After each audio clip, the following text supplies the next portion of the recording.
Hello and welcome back. I'm Dr. Lori Williams. I help individuals and corporations to create lasting mental and emotional wellness through holistic practices.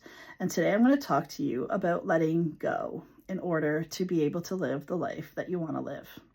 So unfortunately, we have it all backwards.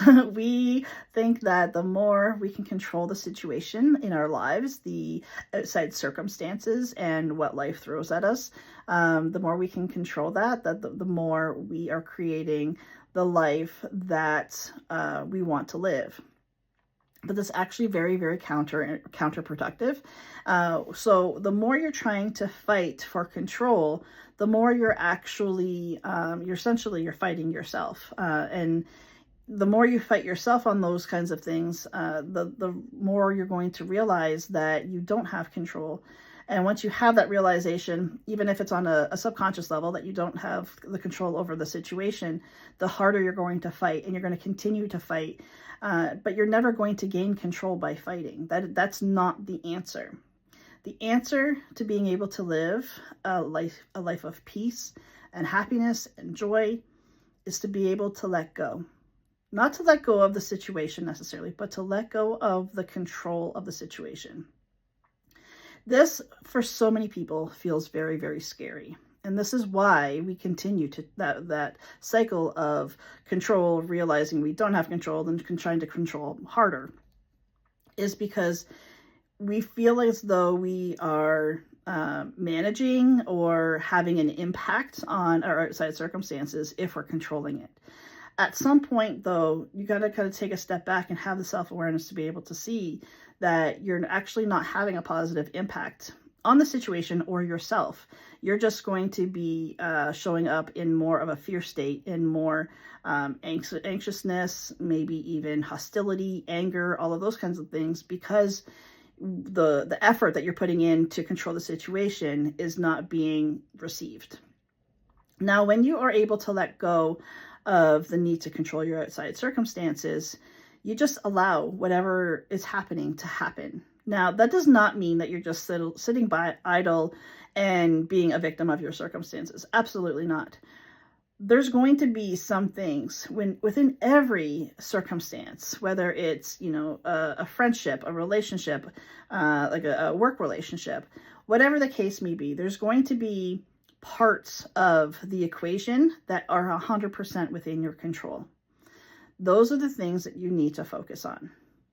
If you're trying to control the situation, let's say for an example, relationships, prime example of when, one person is at risk of losing the person that they love, that person wants to walk away from and end the relationship, but the other person is, trying to hold on for dear life to that person that's trying to walk away.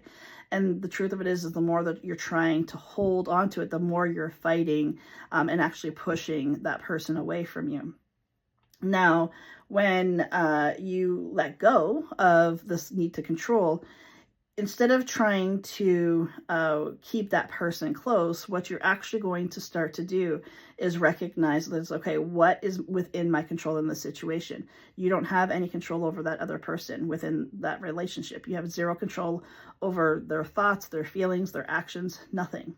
So what you do have control is how you respond to what they have control over. So if they're walking away, if you decide to let them go with love or to freak out, that's completely up to you. That's your response to the situation, and you 100% have control over that. So the more you're able to let go of the control, the less you're going to be fighting against either yourself or someone else. Essentially, when you're fighting, the harder you're fighting, the thing that you're trying to control, you're actually pushing it further away. So letting go allows you to be able to be more open to allowing things to unfold the way that they're meant to. Because let's realistically, in the case of a relationship, if that person is meant to be in a relationship with you, they're going to come back. If they're not, there is nothing you can say or do to make them come back. It's not going to happen. So, and I'm not saying that you shouldn't, fight for your relationships, but know when to quit. Know when to quit. And knowing when to quit, the secret of knowing when to quit is when you're trying to control the things that are outside of your control. Life becomes so much more peaceful and loving if you really just focus on the things that are within your control and begin to change the things that you need to change, accept the things that you need to accept, and the rest of it you need to let go of. That's the part that you need to let go of. It's not going to be easy, because we're taught that the more you want something, the more you have to fight for it, the more you have to control it. A lot of the times the control, the want, the desire to control comes from a fear, an underlying fear. It could be an abandonment wound. It could be a fear of failure. It could be a fear of what other people are going to think. So once you are aware that you are fighting for control, try to understand the root cause of where that's coming from. Is it an abandonment wound? Is it a fear of what other people are going to think? What is it? And then once you know that, you can start to work through the actual issue. Because if you have an abandonment wound, the person leaving isn't necessarily the issue. The issue is they're triggering that abandonment wound, and that's the part that you need to deal with.